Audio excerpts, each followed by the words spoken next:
Hey, what's up guys, it's DarkArmedDuelist, and today we're going to be doing a true Draco deck profile. So this deck is a very interesting deck that I believe is only one of a few decks in the entire game of Yu-Gi-Oh! At this point that doesn't play an extra deck. And the only other one that I can think of off the top of my head that you don't want to play an extra deck in is actually Monarchs, which this deck plays a couple of Monarch cards in the main deck. So it's a very interesting deck that only plays a few main deck monsters and basically is floodgates the deck, which is a very interesting concept for a deck. So without further ado guys, don't forget to like, comment, subscribe, hit the bell near so you can come bar notifications, and definitely check out the Patreon down in the description below for all those awesome rewards like getting your name to every single video, getting us signed cards in the mail, or even getting to request a deck profile every single month to your patron along with test hands. So without further ado, let's get straight on into this. So first off, we're going to be playing a single copy of Dynamite Knight, the true Draco fighter. So this card's a really good card in this deck, and unfortunately it is at 1. But to tribute summon this card, you can tribute a continuous spell or trap card you control, which is why it's floodgates the deck, because it does require you to play a lot of continuous spells and traps in this deck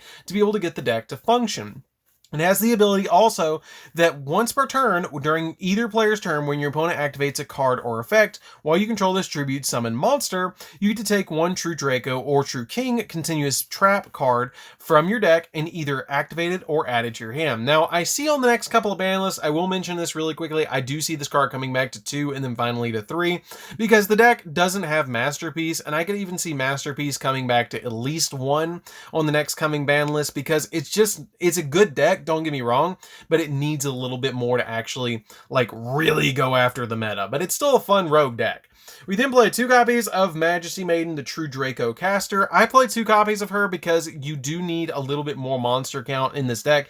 And she has the ability to tribute summon this card. You can tribute summon, or you can tribute a face-up spell or trap that you control, and then including a or instead of a monster. And then once per turn, when your opponent activates a card or effect, while you control this tribute summoned monster, quick effect, you can add a True Draco or True King monster from your deck to your hand, which you don't play very many, so you just play her as a 2-of. We then play 3 copies of the Ignis Heat, the True Draco Warrior, which is my personal favorite for all of the artworks of these cards. They're actually based on different archetypes, which is really cool. Like, this is the Ignites, this is Magispectors, and this is Dynamis, which is really, really cool to be able to have all these different monsters in the same archetype. So what this card does is really interesting. It has the ability that you contribute a continuous spell or trap on your side of the field to summon this card. And basically, when this card is summoned and your opponent activates a card or effect, while you control this quick summon card on your side of the field, you can quick effect, take a True Draco or True King spell card from your deck and either add it to your hand or immediately activate it, which is really, really good in this particular deck. So that's it for the main deck monsters. Let's get into the spells. You don't play an extra deck though.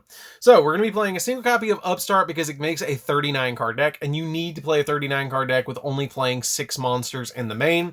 We play a single copy of Card of Demise because you're wanting to draw in this deck extremely quickly to get into a bunch of different plays. 1 copy of Terraforming because it gets your field spell that you play as a 1-of in this deck because it's at 1, which is a single copy of Draconic Diagram. Now Diagram is really good because it has the ability that all True King and all True Draco monsters that you control gain 300 attack and defense, and the first time you tribute summon a True Draco or True King that would be destroyed by battle or by card effect, or destroyed by battle each turn, it is not destroyed. And then once per turn, you can target 1 other card you control or in your hand, and if you do, you get to add a True Draco or True King card from your deck to your hand by destroying that card, which is a really good effect just to be able to grab additional cards out of the deck like one of your monsters, because it helps with the consistency of the deck.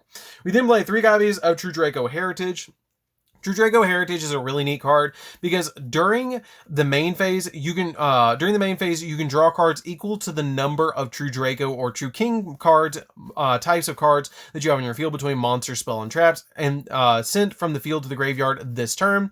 And then during your main phase, you can immediately, as this card resolves, tribute summon 1 True Draco or True King monster face up And if this card is sent from the spell and trap card zone to the graveyard, you can target one spell or trap on the field and destroy it, which is pretty good just to be able to give you those additional plays.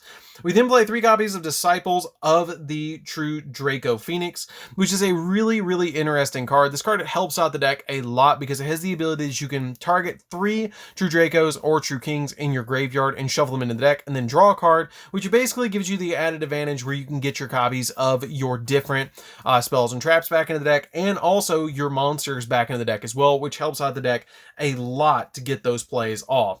And also it has the ability that you can basically get an additional tribute summon because it has the ability that during the main phase, you immediately have this card resolves, tribute summon 1 True Draco or True King monster face up, and if this card is sent from the spell and trap card zone to the graveyard, you can target a spell or trap on the field and destroy that card, which is really good because just about, or both of these cards are basically MSTs if they're sent to the graveyard. We then play 3 copies of Pot of Duality. Pot of Duality helps out the deck because you're not going to be special summoning in this deck at all. You're basically just going to be tribute summoning out your copy of your True Draco monsters to your side of the field, and this card is really good at just giving you added advantage. So that's it for the spells, guys. Let's get into the traps. And I will mention about the traps, you were playing a lot of traps in this deck. So for the traps, we're playing a single copy of Imperial Order because you don't really rely so much on your spells. It's going to hurt your opponent a lot more than it's going to hurt you if you stop the spells on their side of the field. 1 copy of Metaverse because it gets you to your copy of Draconic Diagram as quickly as possible. 1 copy of Skill Drain. You're not super worried. It's going to hurt your opponent a lot more than it's going to hurt us. And you can even tribute the Skill Drain to summon out your monster if you want to, which is going to help you out a lot in the long run of things because you can use this to negate your opponent's cards or monster effects and then tribute summon out one of your copy of your True Draco monsters. And then finally, we're going to be playing 3 copies of True King's Return, which actually just went to 3 on the last ban list, which is a really good card because if this card is sent from the spell and trap card zone to the graveyard, you can target one other card on the field and destroy it. You only use the following effects this card once per turn. To either, you can target 1 True Draco or True King monster in the graveyard and special summon it in defense position, and also for the rest turn, you cannot special summon, which is not that big of a deal in this deck. Or during your opponent's main phase, you can immediately this card resolves, tribute summon 1 True Draco or True King monster face up, and then you can only use the effect of this card once per turn. We then play 3 copies of True Draco Apocalypse. Apocalypse is really interesting and is a really good card in this deck because it has the ability that if this card is sent from the spell and trap card zone, you can target one other monster on the field and destroy it. And you can only use the following effects of this card once per turn to either target one other True Draco or True King card you control and destroy it. And if you do, the attack and defense of all face-up monster opponent currently controls becomes half their current attack, even if this card leaves the field, even this card leaves the field. And then during your opponent's main phase, you can immediately this card resolves, tribute summon 1 True Draco or True King monster face up, which is a really good effect just to be able to get you those additional plays and get you more tribute summons. We then play 3 copies of the Monarch Erupts. 3 copies of the Monarch Erupts is very necessary because it's going to hurt your opponent a lot by using this card because you can only activate this card if you control no monsters in the extra deck, and it also has the ability to negate the effects of all face-up monsters on the field who are not tribute summoned. And if you control the only tribute summon monster, you negate the effect of all face-up monster your opponent controls, which is a really good effect in a deck like this. We then play 3 copies of Summon Limit. Summon Limit is really good because neither player can summon more than 2 times per turn, which is a really good effect as well, just to be able to stop your opponent because you're only going to tribute summon maybe once or twice during your turn. Usually once is what I usually have found I summon when I play tested this deck. And then we play 3 copies of There Can Only Be One. There Can Only Be One makes it so your opponent, or you can only control, and your opponent can only control 1 monster of each type, which is totally fine by us because you're usually only going to want to control 1 monster anyways. All your monsters are worm monsters, but it's not that big of a deal just to control 1 type on your side of the field because each player can only control 1 monster of each type. So your opponent, if they're playing Omni types in their deck, this card is going to really hurt them to be able to just stop them from doing all sorts of insane plays, and this card is overall really, really, really good in this deck. We then are going to be playing for the final trap in the deck. We're going to be playing 3 copies of Solemn Judgment. You can change this out for 3 copies of Solemn Strike. It's up to you. I really like playing around with the 3 copies of Solemn Judgment because it basically says no to everything in the entire game, which is really, really, really, really good in this deck because when an opponent's monster would be special summoned or a spell or trap card is activated, you can pay half your life points and then negate the activation of that card and destroy it, which is really, really good. So that's pretty much it for the deck, guys. Don't forget to like, comment, subscribe, and definitely tell me this deck down in the comments down below. It's a very interesting deck, and I could see on the next ban list them actually bringing Masterpiece back to 1. I don't think the card is as broken as people think it is.